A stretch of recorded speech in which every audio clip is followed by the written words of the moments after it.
Las 1001 noche, anónimo. Noche 53. Así pues, llegada la noche, a instancias de su hermana y con el permiso del rey Charayar, que se mostró muy interesado en conocer la historia del tercer vagabundo, Charazad relató. Historia del tercer vagabundo. Cuentan, Majestad, que el tercer vagabundo tomó la palabra y empezó a narrar. La historia que os explicaré, señora, es todavía más extraordinaria que las que hasta ahora hemos podido escuchar. A mis compañeros les afectó la mala suerte, sin que nada pudieran hacer en contra de ella. Sin embargo, por lo que respecta a mí, fui yo mismo el que la forzó. Solo tengo en común con ellos el hecho de que no nací tuerto ni pobre de condición, sino todo lo contrario. Veréis, mi nombre es Agib y soy hijo del sultán Hasib. Cuando mi padre murió, heredé su puesto y llegué a ser dueño de un próspero país, cuya capital está situada en la costa y cuyos dominios se extienden a diversas islas de los alrededores. Entre mis posesiones se contaba con una poderosa flota, 50 navíos mercantes, 50 embarcaciones de recreo y 150 buques de guerra. El mar me ha apasionado siempre, y en aquel entonces de vez en cuando me embarcaba y realizaba un periplo por las islas de mi territorio, para solazarme y por el placer de navegar. En una ocasión decidí hacerme a la mar y alejarme de mis aguas territoriales, para lo que mandé aparejar 10 barcos y dispuse todo lo necesario para permanecer unos 2 meses de viaje. En el día señalado zarpamos y durante 40 días navegamos sin novedad, disfrutando de los alicientes de la vida a bordo. Al amanecer del día 41 de la ruta, sin embargo, los vientos cambiaron súbitamente. El mar se embraveció y nos vimos sorprendidos por una violenta tempestad. A merced del oleaje, tripulantes y pasajeros rogábamos a Alá para que nos salvara del naufragio. Aunque salgamos de esta, no creo que podamos enderezarle el rumbo, pensaba yo, consciente de los peligros que entrañaba nuestra situación. Aunque conseguimos que nuestra nave no zozobrara, el temporal nos desbarató la cingodura. Perdimos de vista a los otros barcos y no fue hasta la mañana del día siguiente que amainó. Volvió la bonanza y el sol brilló por encima de la mar. Por entonces surcábamos aguas desconocidas y al avistar una isla pusimos proa a tierra y desembarcamos. Permanecimos en ella un par de jornadas y una vez repuestos los ánimos y las fuerzas, nos hicimos de nuevo a la mar. Unos 10 días después, el arraez, con cara de preocupación, ordenó al vigía que subiera a la cofa y le informara inmediatamente de sus observaciones. «Calma, chicha, y nada a estribor, señor», gritó el vigía y seguidamente anunció. «Atención, se observa algo a babor, algo así como una montaña, completamente negra». Fue oír estas palabras y el arraez, presa de una súbita desesperación, arrojó el turbante al suelo y empezó a mecerse la barba mientras exclamaba: «No, vamos a morir, ayúdanos, Alá mío». Nos quedamos todos sumamente desconcertados y cuando le pedí explicación por su actitud, dijo: «La montaña negra a la que se refiere el vigía, señores, no es más que la conocida por la montaña magnética entre muchos marinos. Una montaña construida mayormente por piedra magnética y que es fatal para las embarcaciones que pasan cerca. Atrae irremisiblemente los clavos y todo lo que de hierro se halla en ellas y la desmonta. Dicen que en la montaña hay engastada una gran cantidad de hierro y que en la cumbre se erige una cúpula de bronce sostenida por 10 columnas y en la cima de la cúpula la estatua de un caballero y un caballo, también de bronce. Según cuentan, este caballero lleva colgado al pecho una lámina de plomo grabada con alimanes y al parecer, él es el culpable de esta maldición de los mares, de la que solo se librarán los hombres el día que caiga del caballo. Pero, ¿cómo queréis que eso suceda? Estamos perdidos». Nuestro disgusto fue enorme y nos unimos a la red en sus lamentaciones. Seguros de que la catástrofe era inevitable, empezamos a despedirnos unos a otros y a darnos instrucciones por si acaso algo tuviera la suerte de escapar a la muerte, y si la providencia así lo dispusiera, lograra regresar sano y salvo a nuestra tierra. Pasamos la noche en vela, sumidos en la pesadumbre, y a la mañana siguiente nos acercamos al área de influencia de la montaña magnética, y tan pronto entramos en ella ocurrió lo que la res había pronosticado. La irresistible fuerza magnética de la mole de hierro y piedra atrajo los clavos de la nave y en pocos instantes quedó reducida a un montón de velas, palos, tablas y maderos flotantes sobre las aguas. Los hombres hicimos lo que pudimos para salvarnos, haciéndonos a cualquier trozo de madera. No sé lo que fue de mis compañeros, pues bien pronto les perdí de vista, y en cuanto a mí, me sujeté fuerte a uno de los tablones desprendidos del barco. Las olas me arrastraron hacia la montaña y logré ponerme pie en ella después de agarrarme no sin dificultad a la saliente de una roca. Dios quiso de este modo que no pereciera, y cuando hube recuperado el resuello, me fijé en que había una especie de escalones tallados en la roca que ascendían por la ladera de la montaña. No lo dudé ni un momento e inicié la escalada. La luz del alba sorprendió a Charazad y ella dejó de hablar. ¡Qué historia más emocionante!, exclamó su hermana Dinazar. Pues si la próxima noche aún sigo con vida y su majestad el rey me lo permite, os contaré el resto, que es mucho más emocionante todavía, afirmó Charazad.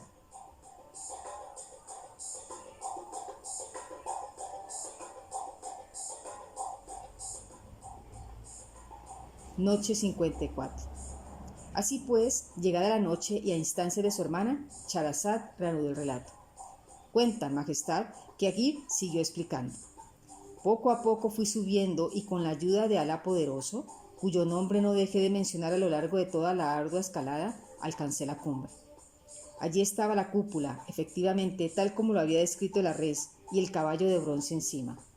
La cúpula era imponente, desde luego, pero no me quedé mucho tiempo contemplándola. Estaba exhausto, y después de orar y dar gracias al Señor por haberme salvado, no tardé en quedarme profundamente dormido bajo el amparo de la broncínea construcción.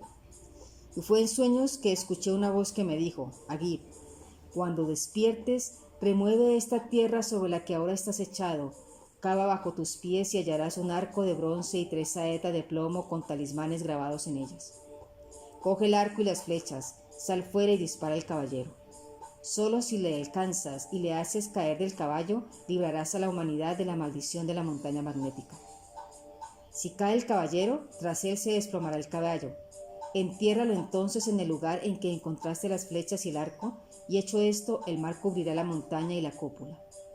Pero no pases cuidado.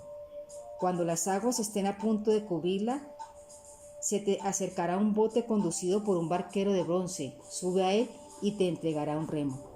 Rema junto a él sin decir palabra y sobre todo sin mencionar nunca el nombre de Alá. Si así lo haces, al cabo de 10 días llegaréis a tierra y encontraréis quien te lleve de regreso a tu país. Pero recuerda, esto solo sucederá si no mencionas nunca ante el barquero el nombre de Alá. Al despertarme, recordaba nítidamente las instrucciones que la misteriosa voz me había dado en sueños y decidí seguirlas. Cavé en el lugar que me había indicado, hallé el arco y las flechas y afortunadamente con la tercera acerté plenamente en el pecho del caballero, que nada más recibir el impacto se precipitó al mar.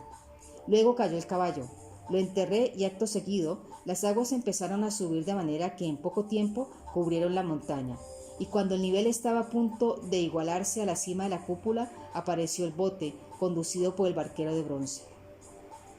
El extraño personaje me alargó un remo y con su ayuda subí a bordo y me puse a remar a su lado sin que entre nosotros mediara ni palabra. Remamos sin pasar durante 9 días, durante los que no sentí ni pizca de hambre ni de cansancio, y al amanecer del 10º día divisé tierra en el horizonte. Fue tal mi alegría que, olvidando por completo la advertencia de la voz del sueño, solté el remo y grité con todas mis fuerzas: «Alabado sea Alá». Fui un insensato, porque nada más pronunciar esas palabras el bote volcó. Los engulleros que remolinos hacían en el agua me tragaron, y noté con horror cómo las olas me arrastraban lejos de la costa. Intenté nadar contracorriente hasta que, rendido por la fatiga, encomendé mi alma a Alá y me dejé ir, convencido de que iba a entregarme. Pero los designios del Señor son insondables, pues cuando creí que iba a ahogarme, se levantó un viento terrible y me encontré en la cresta de una ola gigante que, en cuestión de instantes, me arrastró a tierra y me dejó tirado en la arena de una playa desconocida. Al parecer, La hora de mi muerte no había llegado y Alá, una vez más, había querido salvarme. Calado hasta los huesos, me quité la ropa mojada, la extendí sobre la arena para que se secara y a su lado me quedé dormido, como un tronco, completamente agotado. Creo que dormí un día entero, pues al abrir de nuevo los ojos vi que el sol estaba casi en la misma posición en la que se hallaba en el momento en que me había dormido. Me vestí y empecé a caminar dispuesto a explorar los alrededores.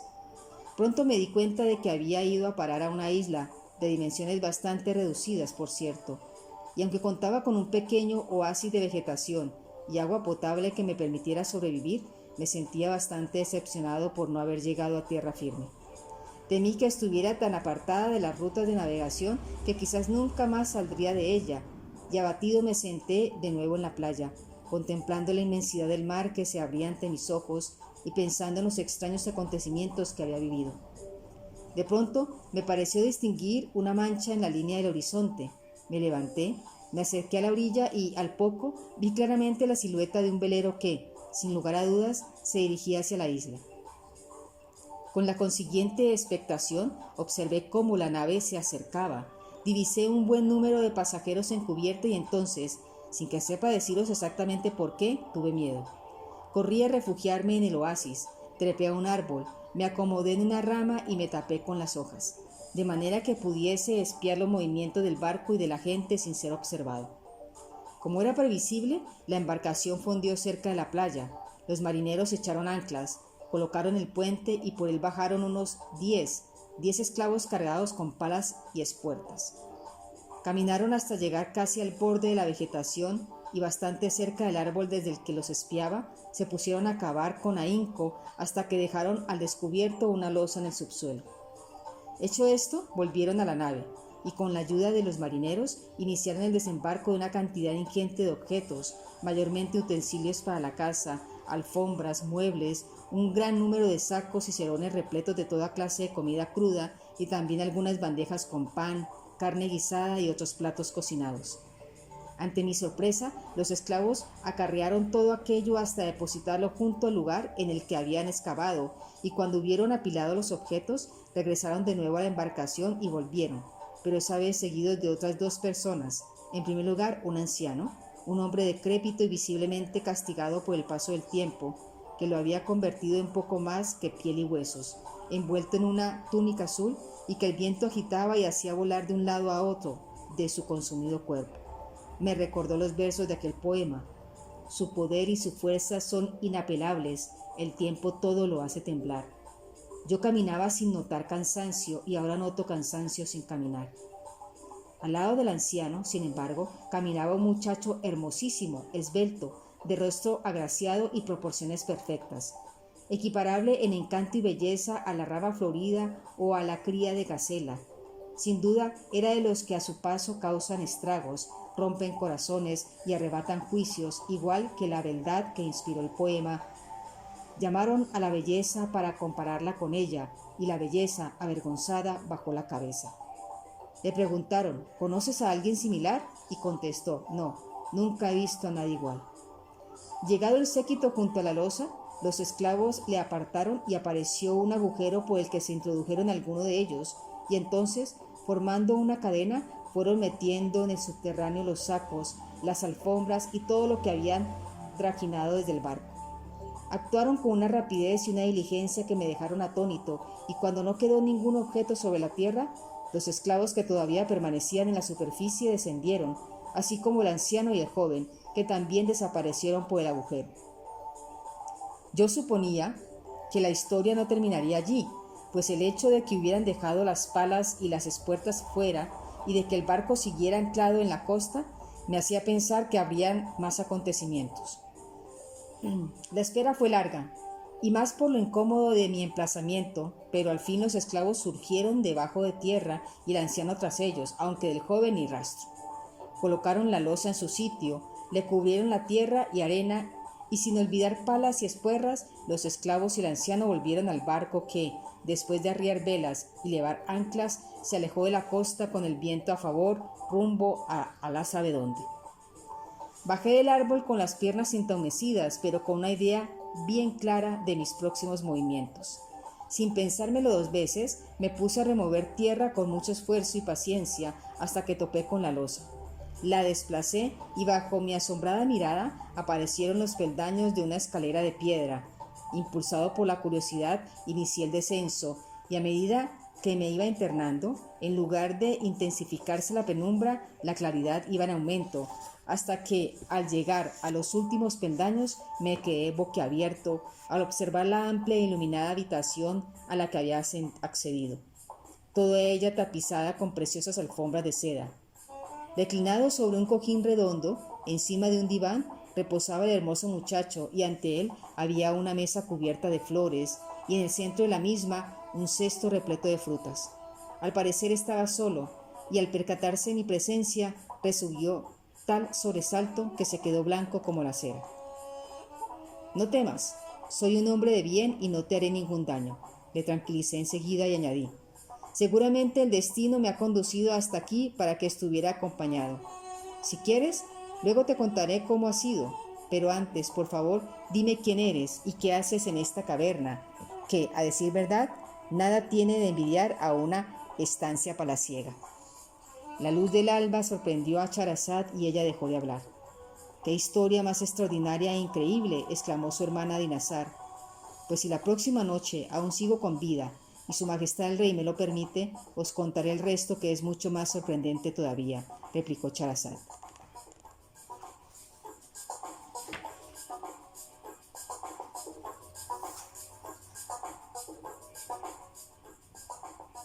Noche 55. Así pues, llegada la noche y a instancias de su hermana, Scheherazade reanudó el relato. «Cuentan, majestad, que Agib siguió explicando. Con la tranquilidad, el color volvió a las mejillas del muchacho que, muy educadamente, me saludó y a continuación dijo: «Si te interesa saber lo que hago aquí, disponte a escuchar prodigios, amigo. Debes saber que soy hijo de un hombre muy rico. Mi padre había sido joyero y dispone de una gran cantidad de dinero, esclavos, criados a su servicio y además es dueño de una importante flota de naves mercantes que le reporta grandes beneficios. Ha tenido tratos con reyes y señores de todo el mundo. La única pena que perturbó la vida de mi padre durante largo tiempo fue la ausencia de un descendiente hasta que, ya en su madurez, tuvo un sueño y soñó que engendraría un hijo varón, pero que, desafortunadamente, el hijo no viviría mucho tiempo. Mi padre se levantó alterado después de aquel sueño, deseando que se cumpliera solamente la primera parte. Al día siguiente, mi madre le anunció que estaba embarazada y él, alborozado, apuntó la fecha y contó los días hasta que llegó el esperado parto y mi madre me dio a luz, sin contratiempos. El mismo día en que nací, mi padre hizo que me levantaran el horóscopo y los astrólogos le predijeran que viviría feliz y lejos de peligros hasta los 15 años, edad en la que se produciría una conjunción desfavorables, que si la superaba viviría, pero que si no, perecería.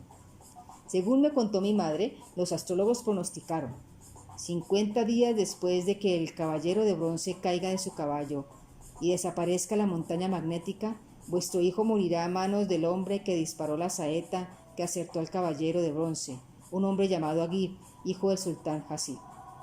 Con semejante pronóstico, mi padre se quedó preocupado, pero me crió y me educó lo mejor que supo, tratando de olvidarlo. No hace mucho que cumplí 15 años, y para nuestra desgracia, hace 10 días que unos comerciantes nos informaron de que la montaña magnética había desaparecido del mar. Mi pobre padre casi se volvió loco de desesperación. Decidió salvarme como fuese. Ordenó que construyesen este refugio bajo tierra, en una isla alejada de las rutas de los mercantes, para que nadie pudiera encontrarme durante los 40 días en que, según los cálculos de los astrólogos, se mantenga la conjunción desfavorable. Pero por eso estoy aquí. ¿Comprendes? Mi padre ha prometido que volverá a buscarme cuando el peligro pase. Ya es muy anciano, y si me ocurre algo, sé que moriría de pena. Tuve que hacer grandes esfuerzos para no perder la calma cuando el muchacho mencionó mi nombre como el de la persona que iba a matarle.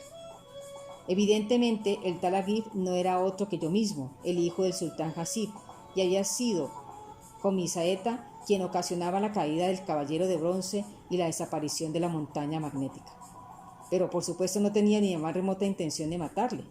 ¿Cómo podía yo, sin motivo alguno, cegar la vida de aquel joven hermoso? Válgame Alá. De todas maneras, él debió de notar mi desazón, porque cuando acabó la historia me miró fijamente a los ojos y dijo: lo raro es que, de buenas a primeras, tú hayas aparecido en este lugar que mi padre creía inaccesible. ¿No serás Aguil? Claro que no, mentí para no asustarle. No soy más que un pobre náufrago. Si me permites, te haré compañía durante estos 40 días de espera y cuando vuelva tu padre me iré con vosotros. Más adelante, si Alá lo quiere, ya encontraré el modo de volver a mi país. Estaré encantado si te quedas conmigo, aseguró. Y en cuanto a lo demás, te aseguro que mi padre hará todo lo posible para que pueda regresar felizmente a tu patria. Después de todo, me alegré de que las cosas hubieran sucedido de aquella manera, puesto que si yo era el que supuestamente tenía que matarle, a buen seguro que se rompería el maleficio. Así que, sin dar más vueltas al asunto, le manifesté que en el tiempo en que estuviéramos juntos estaba a su disposición para servirle, y sentándonos junto a él, iniciamos una animada charla que no distrajo nuestras tribulaciones. El tiempo pasaba de forma agradable y más deprisa de lo esperado, en compañía de aquel joven. Disponíamos de un almacén de comida inagotable, por lo que no teníamos que preocuparnos, y las horas volaban entre comida y comida con conversaciones y juegos. Por la mañana yo era el que me despertaba primero y me encargaba de calentar el agua para las abluciones, detalle que apreció mucho el hijo del comerciante. Y como soy bastante mañoso, construí un tablero de ajedrez y las fichas utilizando un trozo de madera, cosa que nos ayudó enormemente a matar el tiempo.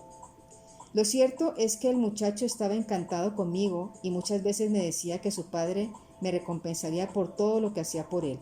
Y yo pensaba: Alá quiera que me llegue antes a mí la hora de entregarle el alma. A este inteligente y apuesto joven merece vivir largamente. Hicimos tan buena amistad que llegué a considerar que los astrólogos que habían pronosticado tal barbaridad 15 años atrás debían de ser un atojo de incompetentes. Casi sin darnos cuenta pasaron los días y cuando, según nuestros cálculos, faltaba solo un día para que concluyese nuestro encierro, el muchacho, rebosante de alegría, se lavó a conciencia y se puso ropa nueva y limpia para recibir con todos los honores a su padre. Mi padre te recompensará por el gran favor que me has hecho, repitió una vez más. Esto es lo de menos, le dije sinceramente. Ha sido un placer. ¿Quieres que prepare algo de comer? Después del baño siempre viene bien.